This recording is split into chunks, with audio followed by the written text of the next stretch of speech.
Yeah, Forde, you've mentioned in previous weeks that on-court attitude and energy are key to turning the ship around and getting the season on track. How would you describe the team's on-court attitude and demeanour tonight?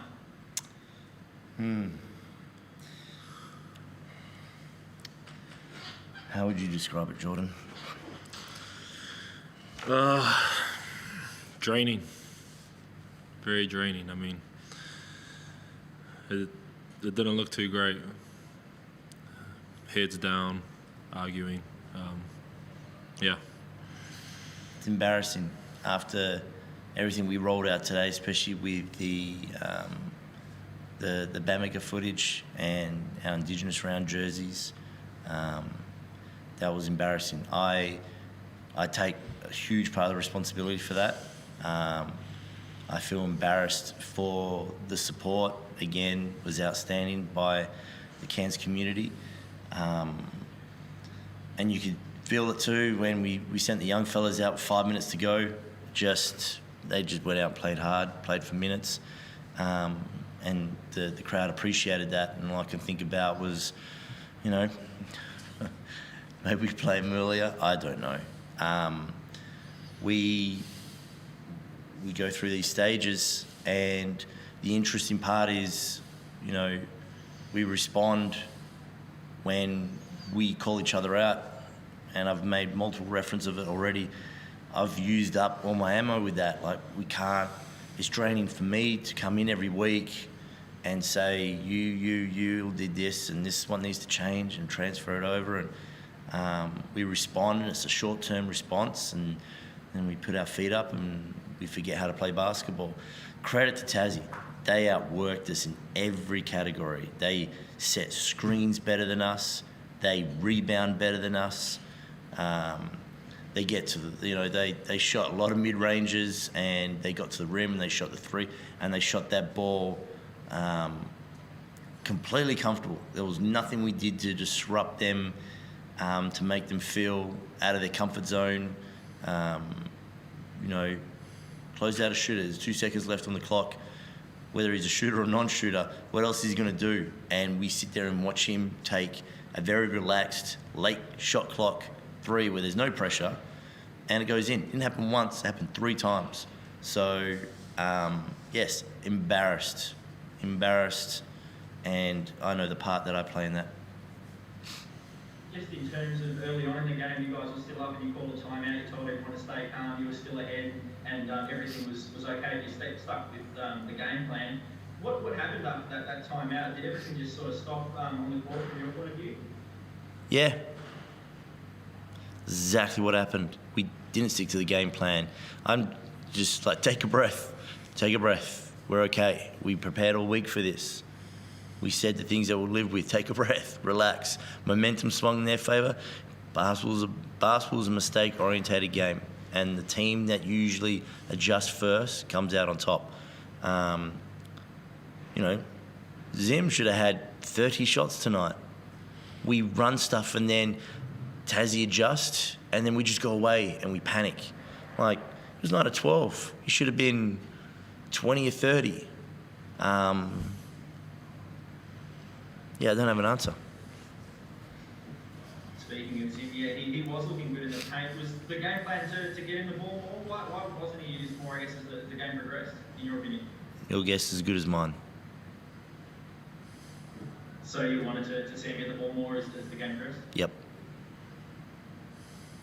In terms of, I guess, not having McCall there, what does having him not in the game plan mean for your defence? Obviously, they were pretty poor on the perimeter. Nothing.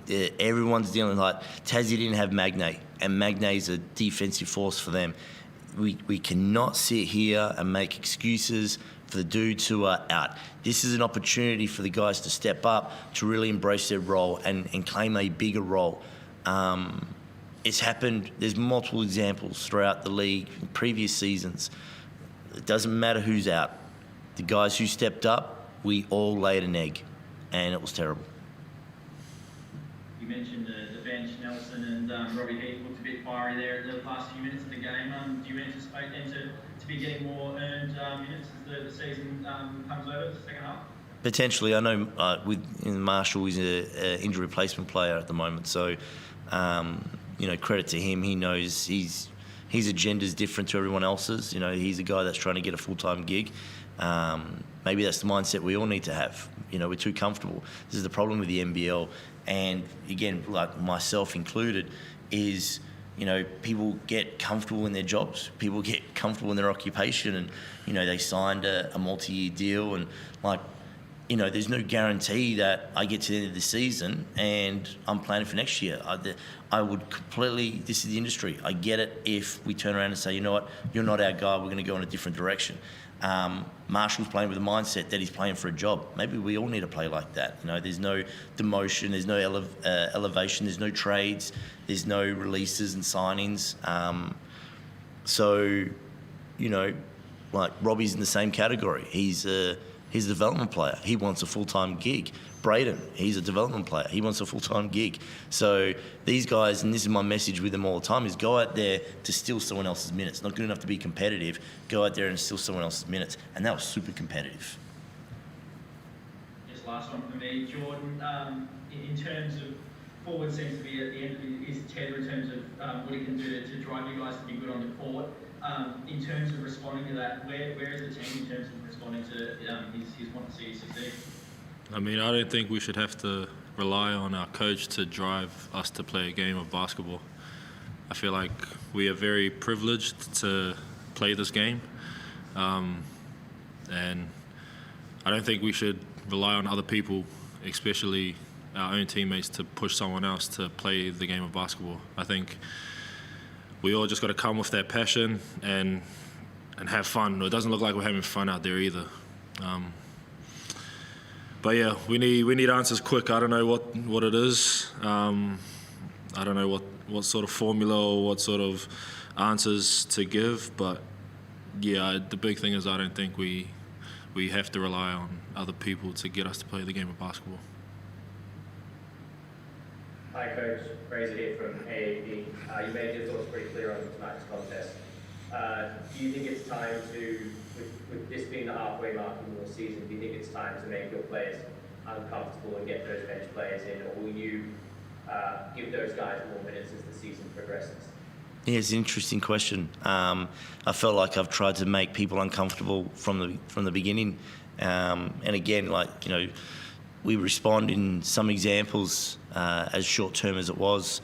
That is one thing where, again, not using the injuries as an excuse, but it is hard, right, to shorten up the bench and make people nervous when we are pretty short-handed. I rolled the dice with Keanu. I thought we're getting killed on the rebounds, and Keanu picked up his fourth, and I was like, keep him out there. I was like, let's roll the dice with it. Who cares?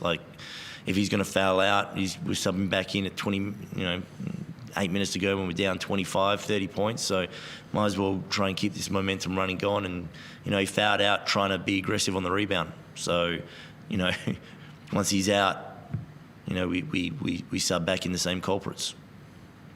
And Jordan, how hard are those bench players fighting for those minutes? And do you think they're deserving of more time out there based on the effort that they showed towards the end of that game?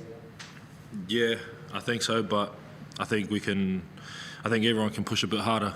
I don't think it's a level of satisfaction right now. I think we always got to keep pushing the next guy.